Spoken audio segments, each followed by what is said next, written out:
Hey guys, and welcome to this new video on emulators that I'm bringing in collaboration with 90sBabyGamer, who's in the chat right now. So say what's up. What's going on, guys? Nice, dude. So this is gonna be a 4-part video series on all the major emulators: the PPSSPP, the PSX, or PCSX, I always get that one wrong. The PCSX, I think it is, that's the PlayStation 1 emulator. The PlayStation 2 emulator, which is the PCSX2? Yeah. And Dolphin, which covers GameCube, Wii, pretty much all Nintendo. So for this video, though, we're going to focus on the PPSSPP and what the PPSSPP is. So again, it's the PSP emulator, and you can pretty much play the full library of PlayStation portable games on it. So 90sBabyGamer, what are some games that you like playing on this emulator? Start off with that. One of the games that I like to play, and it's at 60 frames per second, and anything below that is really going to ruin your experience, obviously, because it's a fighting game, and that's Tekken 6. I've been playing a whole lot of Tekken 6 lately, and if you want to run it at a smooth 60 frames per second, but you have a budget rig, I'll show you how to do that a little bit later on. Nice. I feel like that's a good game comparison to what I'm about to bring up, which is Metal Gear Solid Peace Walker, right? So we got the fighting game, and then we got like the shooter. I feel like that's a good like contrast, I guess. Sure. So with MGS Peace Walker, you can also push that game up to 60 frames. You can't really play. Again, we'll get more into it later on in the video, but if you play a single player, you can push the game to 60 frames when it was only meant to be run below 30. And yeah, 20. It was supposed to, right? It was actually supposed to run at 20, but there's some tips and tricks we'll tell you about a little bit later on to bump up your FPS and make a whole world of difference.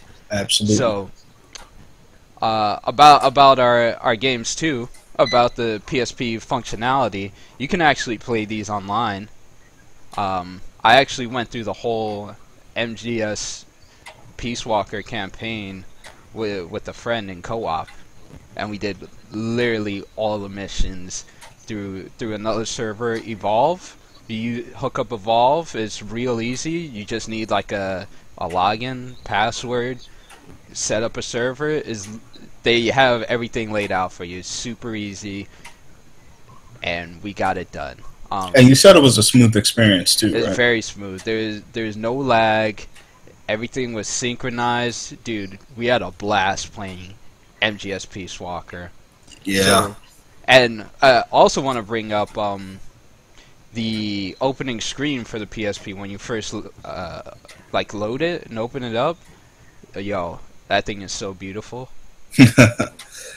Yeah, you know, with the Metal Gear Solid Peace Walker HD collections, I believe there was one, I don't know if it was called Legacy, but there was one on PS3, and there was also the collection on Xbox 360. Well, PC gamers were kind of left in the dust until Metal Gear Solid 5 Ground Zeroes came out, and then, of course, Phantom Pain. So, Right. you know, if you've been just, gaming on PC, and maybe you own the copy of Peace Walker on your PSP, but you never got into like how the game played because of the frame rate, or you just want to experience it again, and as you said, blow it up on your big screen and make it look absolutely crisp and beautiful, you can do that with this emulator pretty easily.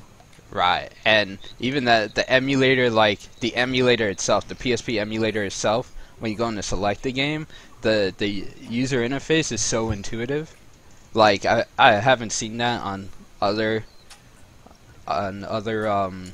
emulators before. Oh, absolutely not. It just shows you the preview of the game you want to play. You can click right into it. It's so beautiful and well attuned for anyone to use. Honestly, you would think that Sony had made their own UI for the PSP and put it on Windows PCs because it is that good. Because not only do you get the very intuitive, as you mentioned, UI, but as well too, on the PSP, when you hovered over a game, it would show you either a picture with the background of the game, or it would actually have some music playing, and then, you know, you would see like maybe some gameplay or maybe a video clip with the icon right there before you actually hop into the game.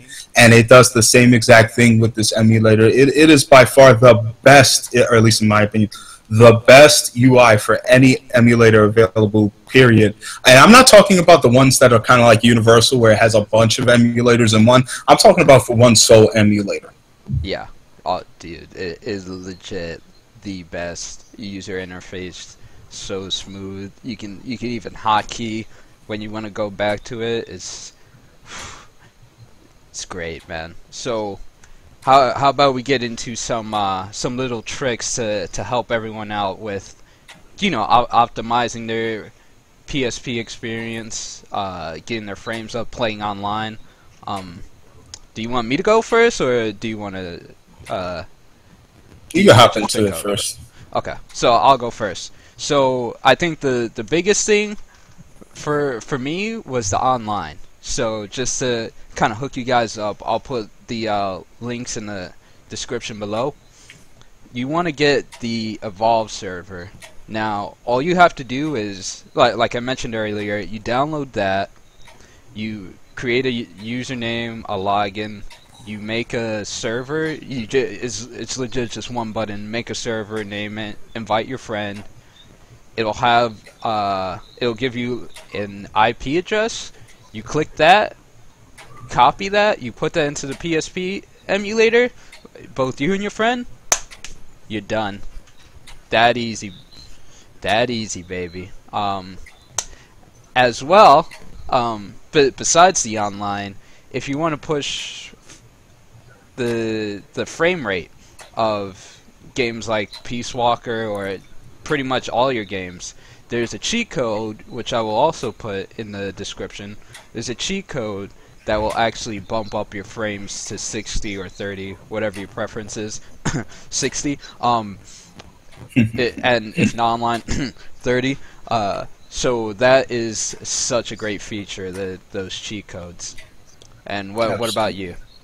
Now, as I mentioned earlier with Tekken 6, you really want to make sure that you have the game set at 60 frames per second, because if it dips any lower, as we know with fighting games, that can be a real problem, unless you're playing something like a UFC game, where that was kind of meant to be 30 or 20, or at least, you know, in the developer's eyes it was.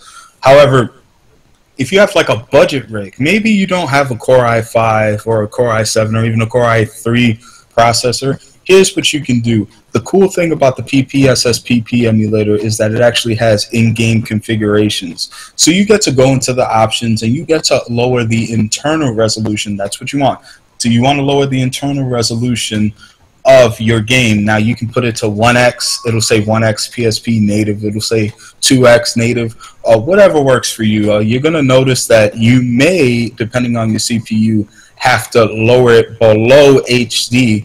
But the good thing is it still looks pretty good if it's like in like a sub HD-ish kind of resolution, kind of that weird 800 by 6 something resolution, or the 900 something by 5 something resolution. But either way, it'll be fine. I think I run it at 2x or 3x, probably 2x on Tekken 6. And it still looks good, and you get that smooth 60 frames per second where it doesn't stutter at all. So that's a trick that you may want to use if you have a budget rig. Yeah, I think I also run my games at 2x or 3x, but honestly, the emulator pretty much makes any game look really good. It's just so we cannot recommend this emulator like any more to you guys than what we're doing right now. This one is legit like our top one. A clear 1/2, close to, but clear 1. So that'll be it for this video, guys. Stay tuned for the next one in the series. We'll link it off too. Go ahead and check out 90sBabyGamer. Messing up your name. 90sBabyGamer 90s. Gamer 9 some shit like that. 90sBabyGamer. Yeah. Check out his channel. It'll be in the description. Also be in the video. Thanks for watching, guys. Comment, like, and subscribe if you liked the video.